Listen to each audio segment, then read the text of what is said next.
A very interesting topic on this particular show with Mark Bishop. Nice to have you again. I've got a terrific guest, somebody I've admired for a long, long time. The founder of PETA. Yeah, Ingrid Newkirk. Welcome, Ingrid. Oh, thank you so much, Mark. 1980. Seems like years ago, I bet. Boy, have you come a long way since then. I want to talk about a brand new book that PETA's brought out. It's everybody's talking about it. It's called Animal Kind. It's an ideal gift still for Valentine's Day, just gone. But, you know, look, birthdays or children's birthdays, any wonderful things coming up, I still think it's ideal. Folks, it's called Animal Kind, and it offers an entire section on the intricacies of love, an exploration of the many ways that animals, now get this, from geese to mice, they show romantic and lasting affection for one another, and they choose a partner for life, and even risk their own lives for their loved ones. By gee, Ingrid, these animals do better than humans, so what? They definitely do. They could put us to shame with our divorce rate, I think, is about 45% now. And geese, for example, swans, all these birds particularly, their divorce rate is something like 95%. I mean, their fidelity rate is 95%. So they stay with their partners for life. They fall in love and they stay that way, and they're very devoted to them. It's incredible. You know, this book, Animal Kind, you know, PETA itself has become an unstoppable force and the largest animal rights organization in the world. Publishing something like this, an exploration of the richness of animals' lives, including their love lives, as well as their extraordinary talents, deep emotions, and amazing intelligence. I mean, it wakes us up a little bit as humans, in my mind, the many exciting and easy ways people can act to prevent, to harm animals. This has got to stop. But the book does that too. Now, let's look at some fun animal facts and give some insight into fidelity, Ashley. Firstly, a gander will shuffle rather than strut, stop grooming himself, and lose interest in food if his mate dies. Isn't that interesting? Yeah, Conrad Lorenz was the first person to observe this in geese. And he tells a story of three geese who had an interesting and complex relationship. But to cut to the chase, two of the ganders were vying for the love of one beautiful goose. And, of course, only one could win her affection. And they stayed together for life. The other one, whose name was Gurnemans, became so depressed that he couldn't walk properly anymore. He had kept his head down. He stopped looking after himself. So he became all dirty and ruffled. He didn't groom. And he just didn't care about eating anymore. His heart was broken. And you see that. I was once in Pennsylvania. They used to have pigeon shoots there. They'd round up the pigeons and they'd let them go, and people would just shoot at them. Oh. And I saw, it was just so awful. We would protest it every year. It stopped now. But you would see wing-shot pigeons come down to earth and sit there and be in pain. And another pigeon would come and sit beside them and try to comfort them. And you see the same with geese, with swans, with so many animals. That's, I think, really a lesson for us in empathy. My word. Now, let's touch on the familial love. Orangutan mothers, they'll nurse their young up to their 9th birthday. And grown orangutans will continue to visit their mothers well into adulthood. And when it comes to grief, dogs are known to refuse to move from their guardians' graves. Well, you know, I mean, that's known, that one, isn't it? You know, with doggies, they're pretty loyal. Yeah, absolutely. Yeah, and so many animals grieve. I mean, we all know the stories of the elephants who cradle the bones of other elephants and gather around. There's a wonderful video on the internet of a chimpanzee funeral where all the chimpanzees at a sanctuary in Africa gathered to watch the funeral of one of their own. They knew that this one had passed away, and they just look so grief-stricken. But yes, grieving isn't a particularly human characteristic. It's a shared trait. And of course, you look at dairy cows. That's a terrible thing. When the calf is taken away from the mother so that the milk can be sold for human consumption, that mother loves baby. That's her life. It's like any mother, Wow. human or otherwise. And then she mourns. And dairy farmers say that for at least 4 days, all she'll do is low. She'll cry, Mm-hmm. and if she can, she'll break out of the fence or whatever and run to try to find her calf where he's been taken to.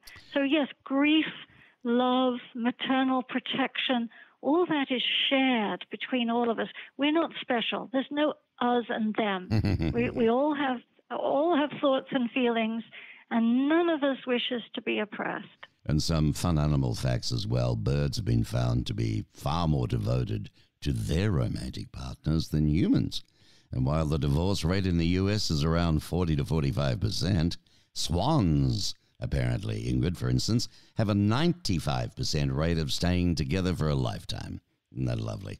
It is lovely, but there are other animals who are more like us, including one of our closest living relatives, the chimpanzees. Right. And they cheat on their spouses. They wait till their spouses are looking the other way, There and you then have a little affair on the side. So, I mean, chimpanzees, they lie, they cheat, and they steal, which is very human. I think it was interesting about the courting male and female whales gently touch their flippers, then begin a slow caressing motion, and they roll against each other, locking their flippers and roll upward, lying side by side, before diving and surfacing together in unison. And if the female is not impressed with the male's move, she breaks off their aquatic dance in search of a more graceful partner. That'd break your darn heart, that would. That's right. And dolphins do the same thing. And elephants, of course, they caress with their trunks. They'll wind their trunks around each other. And they use their trunks in such interesting ways because they can use them as a snorkel when they're swimming. They could pick up a paper clip with that trunk, and then they use them to caress, and they use them for rumbling, and they use them to pick things up to eat. I mean, it's just, they're all so clever. Well, I do different interviews, Ingrid, from various people at PETA. They bring even the lawyer, bringing us up to date with latest cases that have been won and where you're at and what's the next battle that you're doing. This is a little different, this animal kind. It's a beautiful gift. Where can one buy it? Thanks for asking. It's Amazon.com, of course, or it's their Animal Kind. And I must tell you the subtitle because there are two animal kinds. This is Animal Kind, Remarkable Discoveries About Animals and Revolutionary New Ways to Show Them Compassion. You'll see a horse and a tiger and a parrot and dog on the cover. Or PETA.org, O-R-G, we will always help anybody with anything they're looking for that's an alternative to the use of an animal. Well, that's easy. www.PETA, PETA.org. A lot on the site. You can sit there in your slippers and your podgies and, enjoy a cup of tea and enjoy it. It's a great site with a lot of things. I just want to ask you, you're doing lots of different things now with PETA. You've got to generate funds. I mean, you do a terrific job. What are some of the innovations that industries have used to create a better world for animals that you think? And how can we apply this to our everyday lives?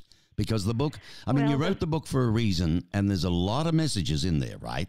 Yes, absolutely. Thank you. The beginning is eye-opening. I really, honestly, jaw-dropping things about animals that most people don't know and that will make you, hopefully, just think, good Lord, and respect them. The second part is what we can do, because now we know who animals are, then there are lots of things that we can change in our habits that will enrich our lives and certainly not hurt them. One of the things is that you have the power of the purse. Everybody, retailers, anybody who makes anything will make it and provide it if they know you'll buy it. So consumers are extremely important. They can ask for vegan leather instead of cowhide. They can ask for the Beyond Burger instead of the chicken nugget. If they've got a child or if they're a parent or a teacher, instead of cutting up the frog in class, we now have Syn Frog, which is a synthetic frog, feels the same, looks the same as a real frog. You cut it open, take the organs out, but you can reuse it, and nobody suffered as a result of that lesson. I think that would appeal to a lot of the girls too, does frankly. Oh, you've hit the nail on the head, because remember, and when I was growing up, the little boys would always dangle the ghastly organs in front of the child's faces. That's all gone. Of course, we have everything from robots instead of car crash, animals used in car crash experiments. We have CGI, computer-generated, whatever it is, images for television instead of capturing wild animals. And we're getting rid of wild animals in the circuses. They don't need to stand on their head wearing a silly headdress and what have you. So listen, is all this stuff on the site? Can I read about this on the PETA site? Oh, yes. Everything's there? Absolutely. Oh, that's wonderful. All right. That's good. And you can get involved. That's marvelous. Ladies and gentlemen, Lessons on Love from PETA. It's the latest book on animal facts and stories, and it's titled Animal Kind. You can get it at Amazon, or you can actually buy it even straight off the site. I think you can go to PETA.org and order it, can't you, Ingrid? Yes, absolutely. You can do that as well. On the Mark Bishop Show, I was so proud to have the founder. Think back to 1980. You know, that lady, what a job. Ingrid Newkirk, the founder of PETA, People for the Ethical Treatment of Animals. Lovely to have you. Take care. Thank you.